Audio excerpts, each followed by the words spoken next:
আজকে রে গাইস আমরা কি কি করছি চলো তোমাদেরকে গোড়াই থেকে সব কিছু বলছি। আজকে সকালবেলা আমি ঘুম থেকে উঠে আমার বাড়ির সামনে দেখা পাচ্ছি বাচ্চারা আলু পেঁয়াজ অনেক সবজি এনে বলছে আমরা ফিস্টি করব। ডিমও কিনে এনেছে। তারপরে গাইস আমি যাচ্ছি দেখতে যে এরা কি ফিস্টি করবে।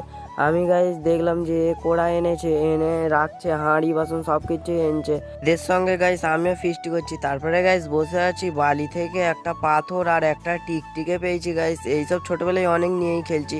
তারপরে আমার মা বললো কিছু তাল পাতা কেটে আন, তারপরে রেঁধে দেবো। বলতে আমি এইখানে এসে তাল পাতাগুলো সব কেটে তারপরে যাচ্ছি গাইস এখন দোকানে জিরে মরিচ কিনে আনতে হবে, আনলে তবে তরকারিটা বেশি স্বাদ হবে। তারপরে ঘরে এসে দেখছি এরা কি করছে এইটা। তারপরে কিছু বাচ্চারা বললো আমিও তোমাদের সঙ্গে ভিডিও করব, বলতে আমি এদেরকে নিলাম ভিডিওতে নিয়ে। তারপরে দেখছি গাইস এরা তো হেভি জোগাড় করছে।